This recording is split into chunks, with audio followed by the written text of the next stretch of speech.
ప్రేక్షకులకు నమస్కారం. తెలుగు వెలుగు ప్రత్యేక కార్యక్రమానికి స్వాగతం. తెలుగు భాష వేల సంవత్సరాల ఘనకీర్తి, ప్రాచీన భాషగా వినుతికెక్కిన చారిత్రక వైభవం. దేశ భాషల్లో, లిపుల ఖతుల్లో, వైజ్ఞానిక అభివృద్ధిలో అంతర్జాల యవనికపై తేజరిల్లే ప్రగతి పదం. అలాంటి మన భాషా ప్రశస్తిని నిత్య నూతనం చేసేందుకు, భావితరాలకు పదిలంగా అందించేందుకు ఎన్నో కార్యక్రమాలు దేశం నలుమూలలా జరుగుతున్నాయి. ఆ తెలుగు కళాసేవలో ఎందరో అభిమానులు తరిస్తున్నారు. స్వభాషాభిమానాన్ని, తెలుగు సంస్కృతి సాంప్రదాయాల పరిరక్షణను చాటే అలాంటి ఓ వినూత్న కార్యక్రమం ఇటీవలే ముంబైలో జరిగింది. ఆ అంతర్జాతీయ తెలుగు మహోత్సవాల్లోని విశేష అంశాలను ప్రత్యేక కార్యక్రమంగా మీ ముందుకు తీసుకొస్తోంది నేటి తెలుగు వెలుగు.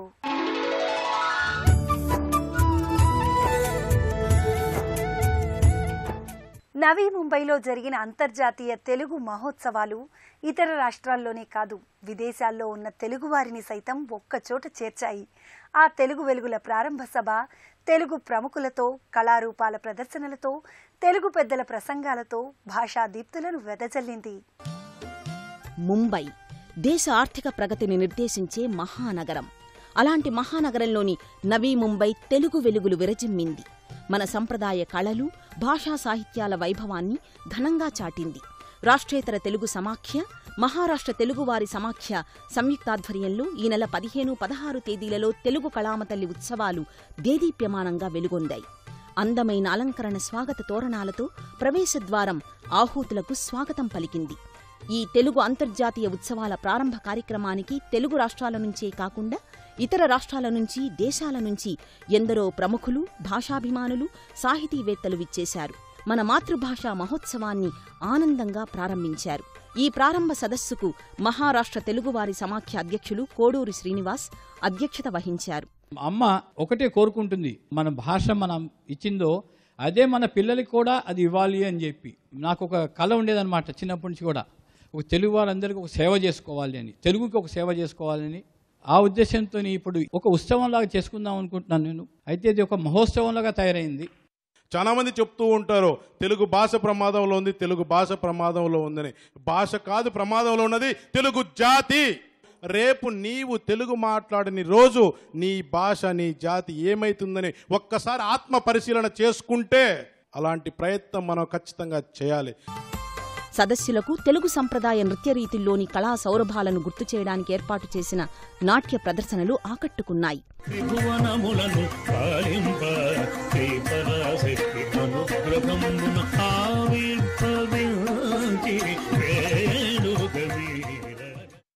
నృత్యము, సంగీతము, ఆర్ట్స్ అన్నీ మన ఆంధ్రప్రదేశ్లో ఉన్నాయి.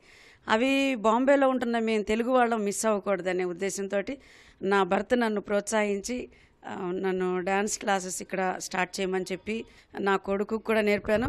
అలాగే ఇక్కడున్న ఈ పిల్లలందరూ తెలుగు పిల్లలు. ఈ డాన్స్ రూపంలో డాన్స్ నేర్పుతూ ఈ పాటల మీనింగ్ చెప్తున్నప్పుడు వాళ్ళు తెలుగు నేర్చుకుంటారు. అలాగే తెలుగు మాట్లాడడం అలవాటు చేశాను నేను. బతుకమ్మ ఆట, పాట ఉత్సాహాన్ని నింపడమే కాకుండా తెలంగాణ సంస్కృతి ప్రాధాన్యతను చాటి చెప్పింది.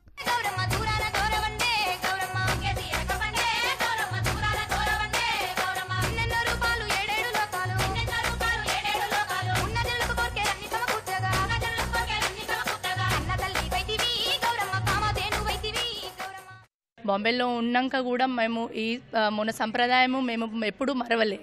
ఈ బతుకమ్మ అనేది గత 10 సంవత్సరాల నుండి చేస్తున్నాము. ఫస్ట్ టైం ఈ కాన్సెప్ట్ వచ్చినప్పుడు మాకంతా కొత్తగానే ఉండే, కానీ తర్వాత మా పెద్దలతోని మేము ఎలా బతుకమ్మ పేర్చాలనో అది నేర్చుకున్నాము. మన తెలుగు సంప్రదాయము, మన కల్చర్ ఏంటిదో అది ఇక్కడ అందరూ తెలుసుకోవాలని ఇది ఒక మాది మెయిన్ ఉద్దేశం. మరియు మేము తెలుగు కూడా చాలా చక్కగా మాట్లాడుతుంటాము. ఇళ్లలో తెలుగుని కాపాడేది చాలా ప్రయత్నం చేస్తున్నాము. మారిషస్ నుంచి ప్రత్యేకంగా ఆ దేశ ఉపాధ్యక్షులు తన ప్రతినిధి బృందంతో ఈ సభలకు విచ్చేశారు. ప్రారంభ ఉత్సవాలలో పాల్గొన్న ఆంధ్రప్రదేశ్ ఉపసభాపతి మండలి బుద్ధప్రసాద్ తెలుగు ప్రాధాన్యతను గుర్తు చేశారు. అంతర్జాతీయ తెలుగు సమ్మేళనం జరగటం చాలా సంతోషదాయకంగా ఉంది. దీనికి భారతదేశంలోని వివిధ రాష్ట్రాల నుంచే కాకుండా ఇతర దేశాల నుంచి కూడా ప్రతినిధులు రావటం ఆనందదాయకమైన విషయం. ప్రత్యేకించి మారిషస్ దేశపు ఉపాధ్యక్షులు శ్రీ పరమశివం పిల్లే గారు ఈ కార్యక్రమం కోసం ముఖ్య అతిథిగా రావటం ఆనందదాయకమైన విషయం. 7-8 శతాబ్దాల పూర్వం ఆంధ్రదేశంలో ఏ అయితే కళలు ఉన్నాయో, ఏ అయితే సాంప్రదాయాలు ఉన్నాయో అవన్నీ కూడా ఇవాళ నిత్యనూతనంగా మారిషస్లో మనం చూడవచ్చు. ఇవాళ ఇక్కడ మన మాతృభాషలో విద్యాబోధన జరగాలని చెప్పి కోరుకుంటున్నాం తెలుగు రాష్ట్రాల్లో. కానీ 1వ తరగతి నుంచి పీజీ వరకు తెలుగు బోధించే దేశం ఏదైనా ఉందంటే అది మారిషస్ దేశం. ప్రఖ్యాత ఆధ్యాత్మికవేత్త చినజీయర్ స్వామి విశ్వతేజం పుస్తకాన్ని ఆవిష్కరించారు. వారు తెలుగు భాషా వైభవం గురించి, ప్రస్తుత స్థితిగతుల గురించి ప్రసంగించారు. ముంబై మహానగరంలో తెలుగు వెలుగు కార్యక్రమం పేరుతోటి వివిధ ప్రాంతాల నుంచి వచ్చినటువంటి తెలుగు వారందరినీ ఒక వేదిక మీదకి తెచ్చి వాళ్ళల్లో ఉండేటటువంటి సంస్కృతి సంప్రదాయ సౌరభాలను చక్కగా 10 మందికి అందించాలి అనే కోరికతోటి శ్రీమాన్ శ్రీనివాస్ గారు చేస్తుండే కార్యక్రమానికి చాలా సంతోషిస్తున్నాం. ప్రపంచంలో ఉండే అందరూ తెలుగువారు కూడా మన యొక్క ధర్మాన్ని సంస్కృతిని కూడా చక్కగా సంరక్షించుకునే ఉద్యమంలో భాగస్వాములు కావాలని మేము అందరికీ అనేక మంగళాశాసనాలు చేస్తున్నాం. తెలుగు భాష పరిరక్షణ కోసం అని అనేక సంస్థలకు ఉండేటువంటి పదజాలాన్ని తెలుగులో మొట్టమొదటి మనం పరిచయం చేసి ప్రభుత్వం జరిపేటటువంటి వ్యవహారాలన్నీ కూడా చక్కగా తెలుగులో అందించడానికి ఒక ఉద్యమాన్ని ప్రారంభం చేసినట్లయితే అది ఎంతో ఉపకారకంగా ఉంటుంది అని మేము భావిస్తున్నాం. అలాగే తెలుగు చదువుకున్నందుకు వాడికి ఒక ప్రోత్సాహాన్ని కూడా మనం ఇవ్వగలిగితే దానికి మరింత లాభదాటిగా ఉంటుంది అని మేము అనుకుంటున్నాం. తెలుగు ఖ్యాతిని పెంచే ప్రసంగాలు, కవుల కవితా గానాలు, మనోళ్ళ ముంబై కథలు వంటి పుస్తకావిష్కరణలు ముంబై తెలుగు మహోత్సవాల్లో ప్రత్యేకంగా అలరించాయి. అంతర్జాతీయ తెలుగు మహోత్సవాలలో ఏర్పాటు చేసిన కవుల కవితాగానాలు, ప్రసంగాలు, పత్ర సమర్పణలు వైవిధ్యంగా సాగాయి. 2 తెలుగు రాష్ట్రాల నుంచే కాకుండా ఇతర రాష్ట్రాల నుంచి వచ్చిన ఎందరో కవులు ఈ వేదికలో పాల్గొని తెలుగు భాషపై మక్కువ చాటుకున్నారు. గోరింటాకుతో అక్షరాకృతులను దిద్దుకుని భాషా ప్రేమను ప్రకటించారు. నవల, కథ, భాష విషయాల గురించి ఆలోచనాత్మక విశ్లేషణ చేశారు. వరంగల్ నుంచి వచ్చిన విద్యార్థి కేంద్ర సాహితీ యువ పురస్కారాన్ని పొందిన అవుట్ ఆఫ్ కవరేజ్ ఏరియా పుస్తకం గురించి ప్రసంగించారు. యువకులు ఈ సమాజంలో ఉన్నటువంటి సాహిత్యాన్ని చదివి వాళ్ళ ఆలోచనను అభివృద్ధి చేసుకోవాలి అంటే సాహితీ సభలకు మంచి రచనలు చదివి నైతిక అభివృద్ధికి సంబంధించినటువంటి ఈ విషయాలను తెలుసుకోవాల్సిన అవసరం ప్రస్తుత సమాజంలో ఎంతో ఉంది. ఫేస్బుక్, వాట్సాప్లలో తెలుగులోనే చాలా అద్భుతమైన భావ వ్యక్తీకరణలు రాస్తున్నారు. కానీ అవన్నీ కేవలం అంతర్జాలానికి మాత్రమే పరిమితం అవుతున్నాయి. వాటిని పుస్తకాలుగా తీసుకువస్తేనో మిగిలిన వాళ్ళు అవి తెలుసుకోగలుగుతారు. యువకులు భాష గురించి కొంతైనా ఈరోజు తెలుసుకొని రాబోయే తరాలకు భాషను సజీవంగా అందించగలిగినప్పుడే తెలుగు రక్షింపబడుతుంది. తెలుగులో ప్రాచీన కవిత్వం నుంచి ఇప్పటి వరకు అనేకమైన ప్రక్రియలు ఉన్నాయి. దళితవాదం కావచ్చు, స్త్రీవాదం కావచ్చు, అస్తిత్వ కవిత ధోరణులు కావచ్చు, ఈ గేయ కవిత్వాలు కావచ్చు, ఇవన్నీ కూడా మానవుని మనుగడకు దిశానిర్దేశం చేస్తూ ఉన్నాయి. తెలుగు భాష అభివృద్ధికి కవిత్వం చాలా ఉపయోగపడుతుంది. ఈనాడు సమాజంలో నెలకొని ఉన్న అనేకమైన సమస్యలు, ఆ సమస్యలను చిత్రించడానికి అందరూ కూడా కవిత్వం రాస్తున్నారు. తన మూలాలను మర్చిపోకుండా తెలుగు భాష వ్యాప్తి కోసం కృషి చేయాలి. అర్ధ శతాబ్దం పైగా ముంబైలో నివసిస్తున్న అంబల్ల జనార్దన్ రాసిన మనోళ్ళ ముంబై కథల పుస్తకావిష్కరణ ఈ సమావేశంలో ప్రత్యేకంగా చెప్పుకోవాల్సిన విషయం. అక్కడే ఉంటున్న 20 లక్షల మంది తెలుగువారి జీవన చిత్రానికి అక్షర రూపం ఈ కథా సంపుటి. పుట్టిన నుంచి ఇక్కడే ఉండడం వల్ల మన మాతృభాష మీద చాలా మక్కువ ఏర్పడింది.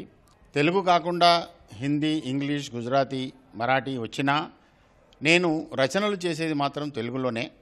ఎందుకంటే నా మాతృభాష పట్ల అంత అభిమానం నాకు. 1998లో నా మొదటి పుస్తకం బొంబాయి కథలు ప్రచురించబడింది. ఇప్పుడు మనోళ్ళ ముంబై కథలు. గత 25 సంవత్సరాలుగా నేను ముంబై నేపథ్యంలో రాసిన కథలని ఒక పుస్తకంగా తీసుకొచ్చాను. నా పుస్తకాలు ఇంగ్లీషు, హిందీ, మరాఠీ, గుజరాతీ మరియు ఒడియాలోకి అనువాద సంపుటాలుగా వెలువడ్డాయి. నా మరాఠీ పుస్తకం మహారాష్ట్రలోని ప్రతి లైబ్రరీలో ఉంది. అంతర్జాతీయ తెలుగు మహోత్సవాలలో ప్రదర్శించిన శాస్త్రీయ నృత్యాలు, నాట్య రీతులు మన సాంప్రదాయ కళల్ని గుర్తుకు తెచ్చాయి.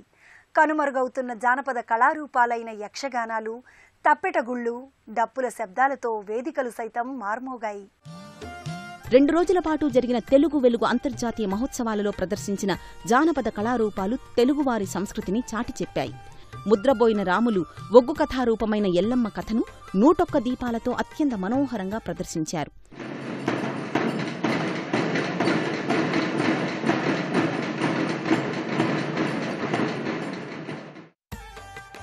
శ్రీకాకుళం నుంచి వచ్చిన కళాకారులు మన సంప్రదాయ కళారూపమైన తప్పెటగుళ్లను మోగించి లయ విన్యాసంతో అలరించారు.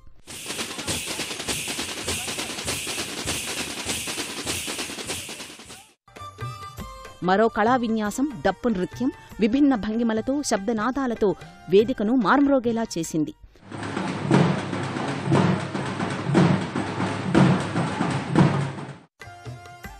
నేటికి అరకొరగా ప్రదర్శించబడుతున్న యక్షగానం ఈ వేదిక మీద ప్రత్యేక ఆకర్షణగా నిలిచింది. ఇక పద్యాలతో తెలుగు భాషలోని రాగాలతో చూపరులను ముగ్ధ మనోహరుల్ని చేసింది. మన ప్రాచీన సంప్రదాయాల్లోని వైభవాన్ని తెలియచేసింది.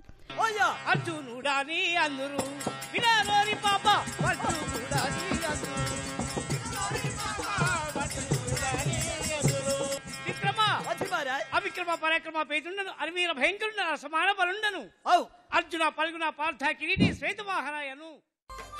ప్రకృతిని కాపాడుకోమని చెప్పే సందేశాత్మక గీతాలు సైతం ఈ అంతర్జాతీయ వేదిక మీద ప్రదర్శించారు. చెట్టు చెట్టమ్మను నేను చెట్టును నేనురా, మనిషి మనుగడకు ప్రాణం పోసే అమ్మను నేనురా, మీ అమ్మను నేనురా. ముంబైలోని తెలుగు సంగీత మహిళా ఉపాధ్యాయులు వాగ్గేయకారుల కృతులు ఆలపించి సభికులను వారి స్వరలహరులతో మెప్పించారు. మాతృనేలకు దూరమైన మాతృభాషకు దూరం కాలేదని సంగీత ఝరితో నిరూపించారు. తెలుగు శాస్త్రీయ సంగీతానికి వాగ్గేయకారులు మూలపురుషులని చెబుతారు. అలాంటి సంగీతాన్ని ముంబైలోని సంగీత మహిళా ఉపాధ్యాయులు ఆలపించి తెలుగు భాషలోని లలిత పదాల సౌందర్యాన్ని అందరికీ జ్ఞప్తికి తెచ్చారు. స్వభాషకు దూరంగా ఉంటున్న వారసత్వంగా వచ్చిన తెలుగు సంగీతాన్ని తెలుగు భాషలోని శ్రావ్యతను మర్చిపోలేదని అన్నారు.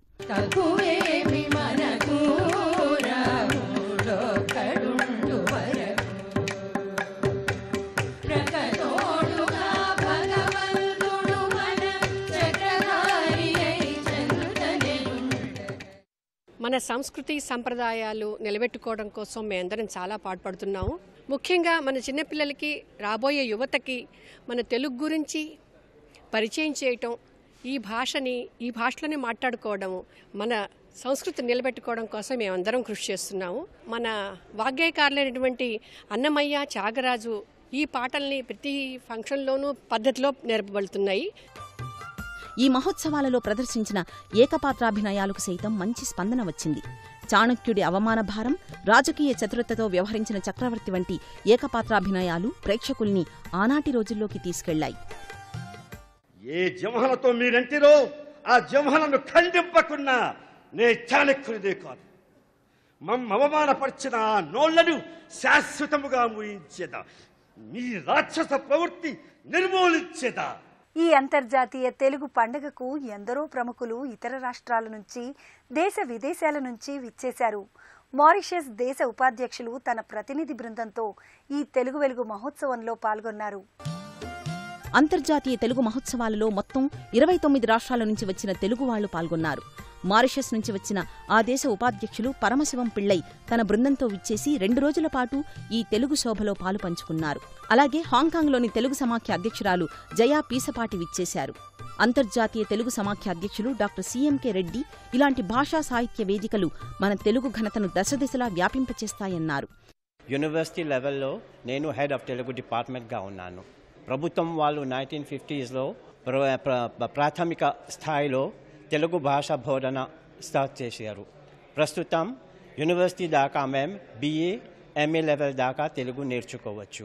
అక్కడ తెలుగు భాష మాట్లాడడానికి మరి రాయడానికి ప్రోత్సహించడానికి ప్రభుత్వం వాళ్ళు ministry of arts and culture కింద ఈ తెలుగు భాష సంఘం 2008లో స్థాపించారు. భాష అభివృద్ధి కోసం, సంస్కృతి అభివృద్ధి కోసం కూడా Mauritius Telugu cultural centre trust ఏర్పాటు చేశారు.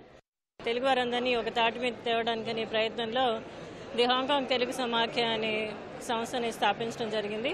తద్వారా తెలుగు వారందరినీ ఒక తాటి మీదకి తెచ్చి మన ఉగాది, సంక్రాంతి, నవరాత్రులు ఇలాంటివన్నీ కార్యక్రమాలు చేపడుతున్నాం. అలాగే నేను అక్కడున్న తెలుగు వారందరికీ కూడా తెలుగు నేర్పించే ప్రయత్నం చేస్తున్నాను. చాలామంది పిల్లలు తెలుగు నేర్చుకుంటున్నారు. దేశ విదేశాల్లోని మాతృభాషా ప్రేమికులను, స్వభాషపై ఏర్పడిన సంస్థలను ఒక్కతాటి మీదకు తెచ్చిన ఘనత మహారాష్ట్ర తెలుగువారి సమాఖ్య అధ్యక్షులు కోడూరు శ్రీనివాస్ది. సుమారు 6 నెలల పాటు శ్రమించి ఈ కార్యక్రమం రూపుదిద్దుకోవడంలో ప్రత్యక్ష పాత్ర పోషించారు. నిత్యం తెలుగు కళా సేవకై తప్పించే శ్రీనివాస్ కళల పంటగా నిర్వహించిన ఈ తెలుగు మహోత్సవాలు మన భాష, సంస్కృతి, కళల ప్రాముఖ్యతని చాటాయి. మాతృభాషని కాపాడుకునే దిశగా ఇక్కడ తెలుగు వెలుగు కార్యక్రమం పెట్టి నవవేదికలు పెట్టి ఒక తెలుగుకు మహోత్సవాలు అంతర్జాతీయ స్థాయిలో చేసి విజయవంతమైంది అనుకుంటున్నాను. తెలుగువారి సమాఖ్య మరియు రాష్ట్రేతర తెలుగు సమాఖ్య తరఫున తెలుగు సాంప్రదాయాన్ని, భాషని, తెలుగువారి కోసమై ఉన్న వారందరినీ సత్కరించాము. ఇలా ప్రతి ఒక్క రాష్ట్రాల్లో చేయటానికి కంకణం కట్టుకున్నాం. రాష్ట్రేతర తెలుగు సమాఖ్య ఇది మొదటిది. చిన్నారుల్లో మాతృభాషపై ఆసక్తిని, అనురక్తిని పెంచాయి తెలుగు మహోత్సవాలు. ఈ కార్యక్రమంలో ఉత్సాహంగా పాల్గొన్న ఎందరో చిన్నారులు పాటలు పాడి పెద్దలను సైతం ఆకట్టుకున్నారు. నేటి పిల్లలే రేపటి పౌరులు అంటారు అన్నట్లుగానే ఈ తెలుగు వెలుగు మహోత్సవాలలో ఎందరో చిన్నారులు పాల్గొన్నారు. ముఖ్యంగా పశ్చిమ బెంగాల్లోని ఖరగ్పూర్ నుంచి వచ్చిన బాలబాలికలు తమ ప్రతిభా పాటవాలను చాటి అభినందనలు అందుకున్నారు.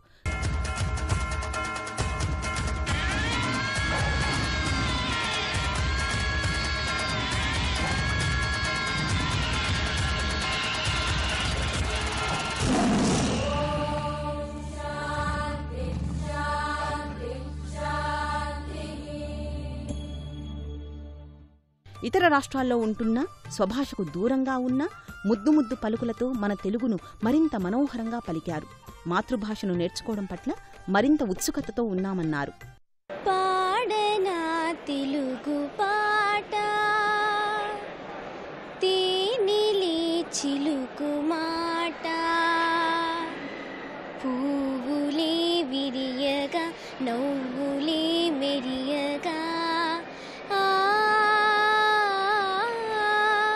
మధురపు భావంతో హృదయము కదిలేలా, గగనపు నెలవంక నేలకు చీరేలా. నా పేరు పి షణ్ముఖి. నేను వెస్ట్ బెంగాల్ ఖరగ్పూర్ నుండి వచ్చా. అక్కడ అన్ని కల్చరల్స్ కూడా నేర్పిస్తారు. మేమందరూ డాన్స్ స్టూడెంట్స్, ఇంకా సింగింగ్ కూడాను. ఇలాంటి సభలకు రావడానికి మనకి ఎంతో గొప్పగా ఉన్నది. ఇంకా తెలుగు కోసం మనకు తెలియడానికి కూడా చాలా ఆనందంగా ఉన్నది. నా పేరు టీ పర్ణిత. మాకు తెలుగు అంటే చాలా ఇష్టం. మా ఇంట్లో కూడా మేము తెలుగే మాట్లాడతాము. నా పేరు సాయి విశ్వక్. ఈ ప్రోగ్రామ్ నాకు చాలా నచ్చింది. చాలా మందిలో వచ్చి తెలుగు గురించి చెప్పారు. ఇంకా చాలా డాన్స్ పెర్ఫార్మెన్స్ ఇచ్చారు. నాకు ఈ తెలుగు వెలుగు చాలా నచ్చింది. ఇంకా క్లాసికల్ మ్యూజిక్ పాడతాను నేను. నా పేరు శ్రాగవి. నేను విశాఖపట్నం నుంచి వచ్చాను. నేను ఇక్కడ కూచిపూడి డాన్స్ చేశాను. నా తెలుగు వెలుగులో నేను పార్టిసిపేట్ చేయడానికి నాకు చాలా హ్యాపీగా ఉంది. నా పేరు శ్రీహర్ష్. నేను వాషిలో బాంబేలో ఉంటాను. నాకు తెలుగు చాలా ఇష్టం. పాట పాడతాను. పాట పాడాక నాకు చాలా హ్యాపీగా ఉండింది. 2 రోజుల పాటు జరిగిన తెలుగు వెలుగు అంతర్జాతీయ మహోత్సవాల ముగింపు సభ కూడా అంతే ఘనంగా ముగిసింది. తెలుగు సినీ విభావరి, నృత్య ప్రదర్శనలు ప్రేక్షకులను ఆనందడోలికల్లో విహరింపచేశాయి. 2 రోజుల పాటు జరిగిన ఈ తెలుగు మహోత్సవాల ముగింపు సభ కూడా భాషా వెలుగులు పంచింది. ఈ సభ తెలుగు కాంతులను నలుదిశలా వ్యాప్తి చెందడానికి కావలసిన కార్యాచరణను సిద్ధం చేసింది. ప్రముఖ సినీ నేపథ్య గాయకులు సింహ ఆలపించిన గేయాలు తెలుగు భాషా ఘనతను గుర్తుచేశాయి. స్వాగతం పలుకుతోంది తెలుగు సమాఖ్య కోవెల హృదయాంతరాల నవనాదం తెలుగు వెలుగు పేరుతో. స్వాగతం పలుకుతోంది ఈ శుభవేళ. సమభావం సుమహారం తెలుగు వెలుగు. ప్రతి ఉదయం సృష్టించే రంగుల కథనం. ప్రతిగళం మూవల మూడక్షరాల తెలుగు భాష. మారిషస్ ఉపరాష్ట్రపతి ప్రసంగిస్తూ త్వరలో 2 తెలుగు రాష్ట్రాల అనుమతితో తమ దేశంలో 5వ ప్రపంచ తెలుగు మహాసభలు జరుపుతామని ప్రకటించారు. అనంతరం ఈ సభలో తెలుగు ప్రముఖులను జీవన సాఫల్య పురస్కారాలతో సత్కరించారు. భాషా వికాసానికి ఈ ముంబైలో తెలుగువారం చాలా శ్రమ చేస్తున్నాం. మా యొక్క శ్రమకి గుర్తింపుగా కానీ ఒక పెద్ద కార్యక్రమాన్ని నిర్వహించాలబెట్టాం. ఏప్రిల్ 15, 16వ తారీఖుల్లో ఒక తెలుగు భాష కోసం, తెలుగు సాహిత్యం కోసం, తెలుగు కళల కోసం ఒక అద్భుతమైనటువంటి కార్యక్రమాన్ని రూపకల్పన చేసి మీ ముందుకు తీసుకొస్తున్నాం. గత 25 సంవత్సరాల నుంచి తెలుగు పుస్తకాలు మహారాష్ట్ర గవర్నమెంట్ వరకు డిటిపి టైప్ డిజైన్ చేసి ఇస్తున్నాను. నాకు తెలుగు భాష అంటే చాలా ఇష్టం. తెలుగు బతకాలంటే తెలుగు మనం మాట్లాడాలి, తెలుగు స్కూల్ పరిరక్షించుకోవాలి. ఇతర రాష్ట్రాల నుంచి ఇంతమంది తెలుగు జనం వచ్చి ఇంత ఘనంగా ప్రోగ్రాం చేసుకున్నారంటే తెలుగు ఎల్లకాలము నిల్చుంటుందని నాకు నమ్మకం ఈరోజు కలిగింది. ఆద్యంతం తెలుగు వెలుగులు వెన్నెలై కురిసిన ఈ ముంబై తెలుగు మహోత్సవాలు మాతృభాషపై అనురాగాన్ని పెంచాయి. మన తెలుగువారి కళలు, సాహిత్యం, భాషా పరిరక్షణకై పూనుకోవాల్సిన అవసరాన్ని తెలియచెప్పాయి. నేటితరం బాలబాలికలను రేపటి తరం తెలుగు సంస్కృతి సంప్రదాయాలకు ప్రతిరూపాలుగా పెంచాలని గుర్తు చేశాయి. ఇలాంటి తెలుగు సభలు, ఉత్సవాలు మరికొన్ని జరగాలని చాటి చెప్పాయి.